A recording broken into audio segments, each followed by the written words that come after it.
Good morning. Welcome to this recorded sermon for Sunday, May 25th, 2025. My name is Bob Malone, and I'm the pastor here at Mount Vernon Presbyterian Church in Alexandria, Virginia. On behalf of our entire church, welcome. We hope you encounter God in rich and meaningful ways this morning. Today's scripture lesson is going to be coming to us from the second chapter of the book of Jonah. But before we hear from God this morning, let me once again, as I always do, invite you to get comfortable wherever you are watching. Take a couple of deep cleansing breaths. Drop and roll back your shoulders as a way of opening your heart.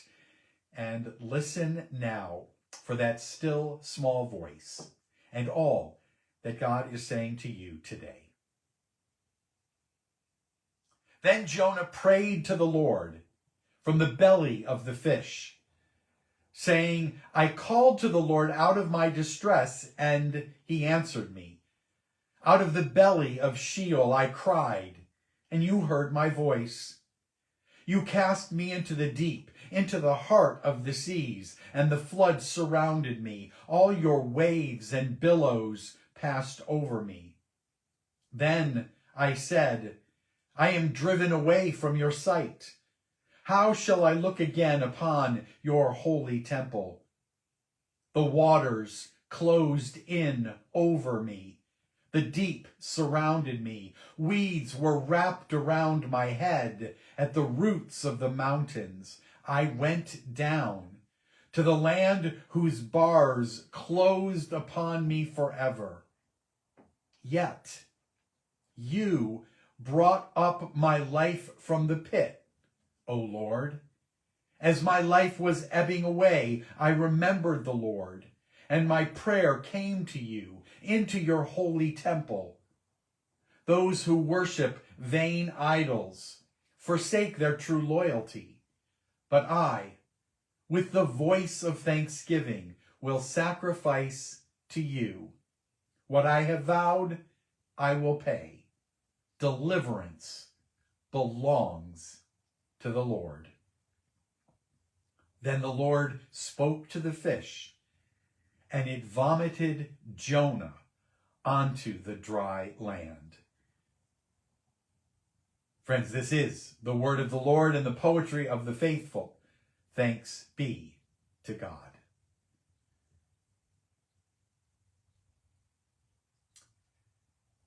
I just didn't want to go. It really was as simple as that. For as long as I can remember, I've always done what everyone wanted me to do, what I thought God wanted me to do. Jonah, do this. Jonah, do that. And I jumped. Every single time. I was responsible. I was obedient. I was faithful. But this time around, I was tired. And I just felt like I needed to say no.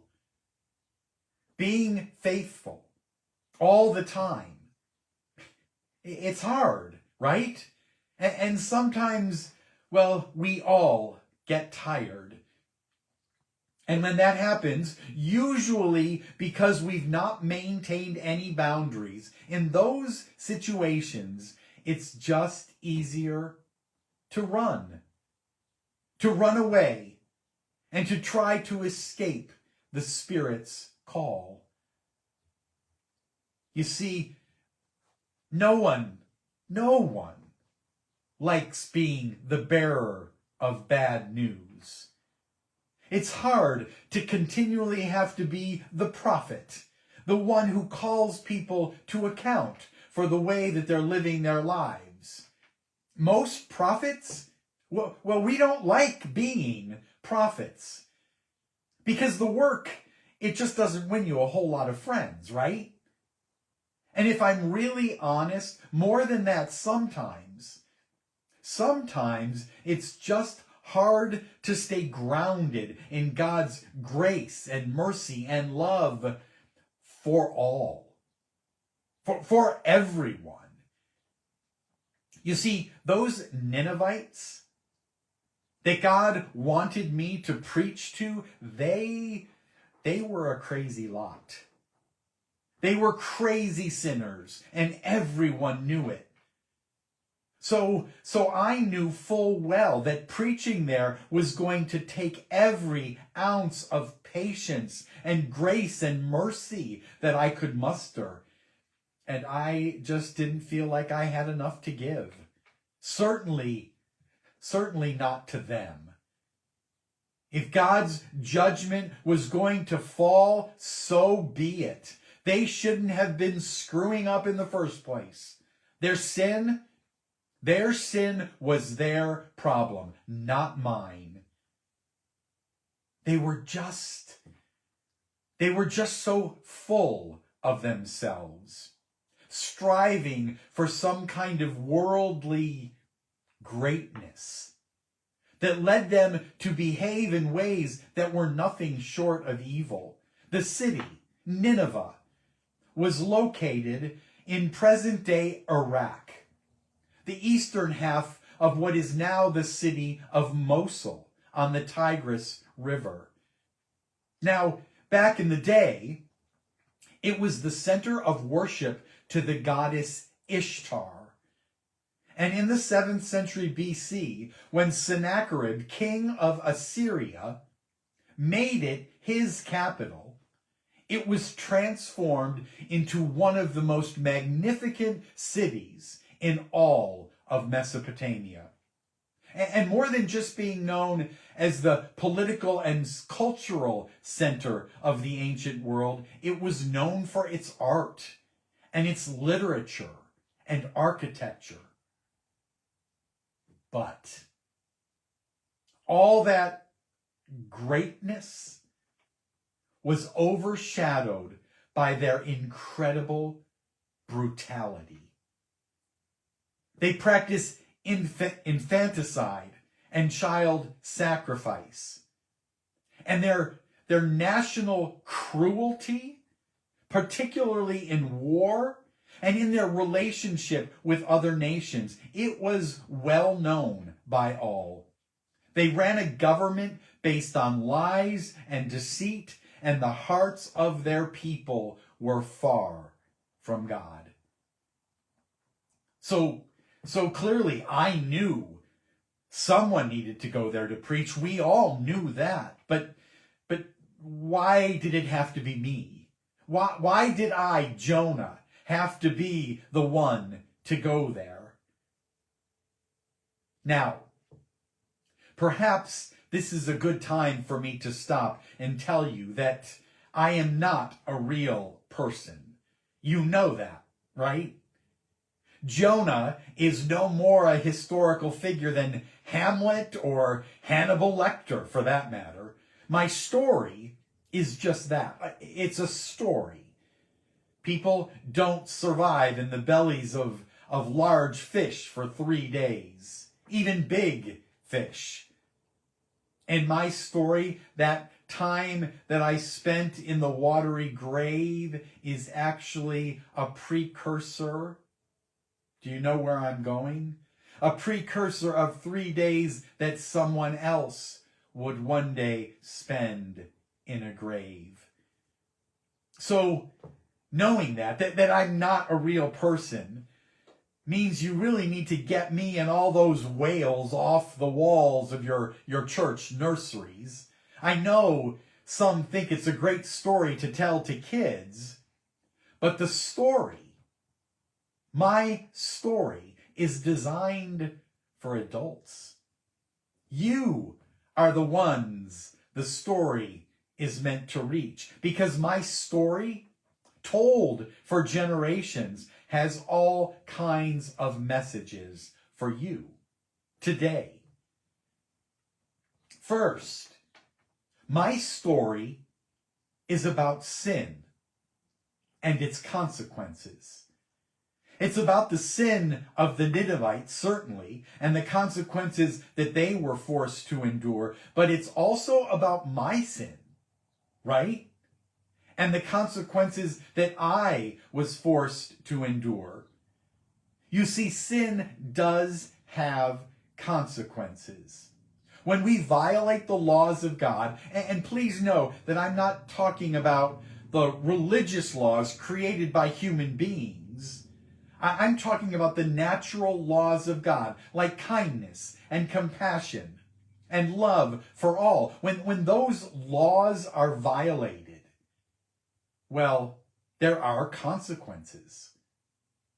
Worldly greatness comes with a cost, and it's more expensive than some people realize. And the Ninevites, in their pursuit of greatness, they discovered this the hard way. But as the story goes, so too did I, because I was unwilling to heed the Spirit's call to go to them and to share with them, to love them. And because I was unwilling to do that, I too had to suffer the consequences, illustrated in my story by my being swallowed by that great fish. So my story is about sin and holding people accountable, which is hard. It's hard because we so often want to focus solely on God's love, on God's grace and mercy. But as real as those blessings are, sin still has consequences. And calling people to faithful living can never be neglected by any of us. Speaking truth to power and standing up for what we know to be right and good. None of us can ever escape God's call to care for the poor and the marginalized, for the immigrant and the refugee, for the hungry and the homeless. All of us need to be held accountable for the way we treat the least of these. Because when we fail to do so, when we fail to show the love and the compassion that is God, then we sin. But having said that, secondly, my story is also a story of forgiveness. And divine forgiveness, in case we've forgotten, it's for everyone. God's forgiveness is always for everyone, even those sinners we may not like, even those sinners that we think may not deserve it. It has been said that at the foot of the cross, we are all the same height. And I believe that. There is so much good in the worst of us, and so much bad in the best of us, that it never makes sense for any of us to criticize the rest of us. Have you heard that before? We're all broken, every one of us. But God's forgiveness covers everyone. So those are the two first points of my story. Our responsibility to hold people accountable after realizing that none of us are more worthy of God's forgiveness than anyone else. And then my story is thirdly about prayer. Perhaps more than anything else, the third point of my story is about prayer. And like the prayers of Hannah and Jesus, which you have already considered over the past couple of weeks, my prayer is about pausing and stopping to really assess our situations so that we might respond in ways that honor God, that honor God's call upon our lives. My prayer from the belly of that great fish was all about remembering the things that we know to be true, but that we often forget when we are under pressure, when we're frightened or tired, when we're worried or anxious about what lies ahead.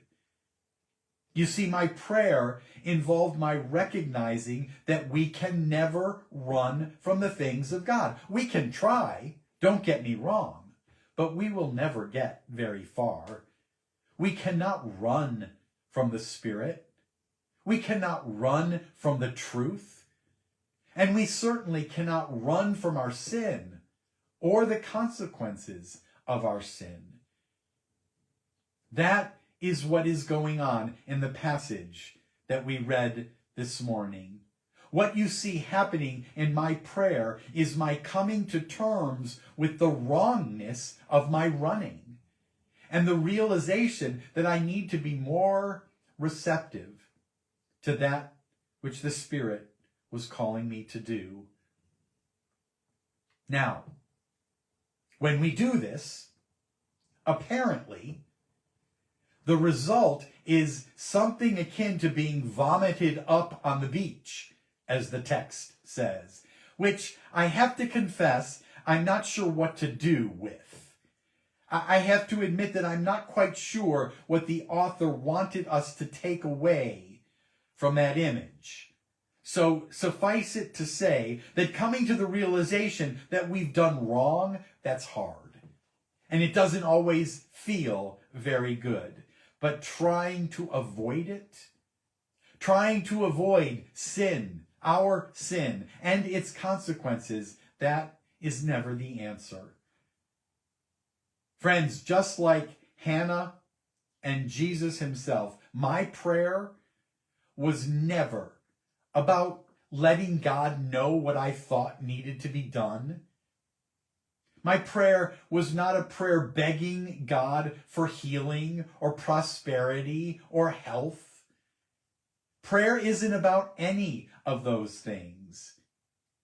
Even my prayer of confession was not a prayer in which I asked God for forgiveness, because God's forgiveness, it's not dependent upon our prayers. It's not dependent upon our asking for it. Prayers of confession are simply acknowledging that we have done wrong and an expression that we're going to try to change direction and behave differently in the future. They're about knowing that we have to be better. That is what prayer is. It's the means to transformation so that we might become more and more godly in the way we live our lives.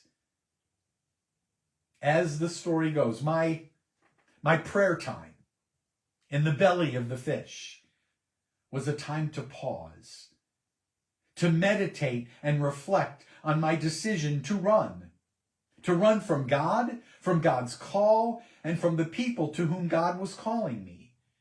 And when I did that, when I took time to pause and reflect, I came to realize how wrong my choice had been and how I needed to return home and do what I was destined to do.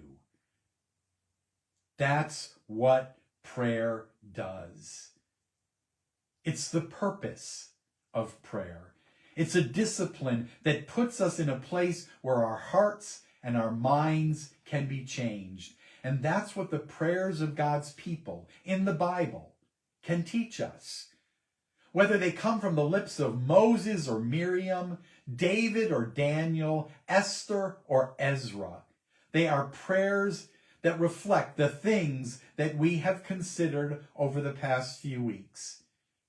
And if we are willing to consider them, if you are willing to consider them, you will discover again and again that the prayers of God's people are not like most of ours. Their prayers are as ours should be. They are like Jesus' self-reminder that God dwells in us and that we dwell in God. They are like Hannah's moments of meditation in which we reflect on the majesty of God. And they are like mine. Jonah, pauses when we become particularly aware of our brokenness and of God's call upon our better angels. Excuse me. Friends, Philip Yancey, a contemporary of yours, in his book on prayer, talks about it in a way I would encourage you to consider. He says this: prayer is simply keeping company with God. It's keeping company with God. And when you do that, when you think about prayer in this new way, hopefully you will discover, like the company that you keep with anyone, you should never be doing all the talking. You should never be constantly asking for things. You should never be preoccupied with telling people what they need to be doing. It is no different with God. So if you take nothing away from this series on prayer, if you remember nothing that has come out of the mouth of your pastor over the last 3 weeks, I urge you to remember this: prayer is simply keeping company with God. For in the company of the holy, in the presence of the Spirit of Jesus, in the very love and wisdom that is God, we are changed. We are transformed so that we might be Jesus in every situation in which we find ourselves. May that be true for you. May it be the result of your constantly growing prayer life. And to God be all the glory. Amen. Friends, have a great week, and I'll look forward to seeing you right back here next Sunday morning. Until then, peace.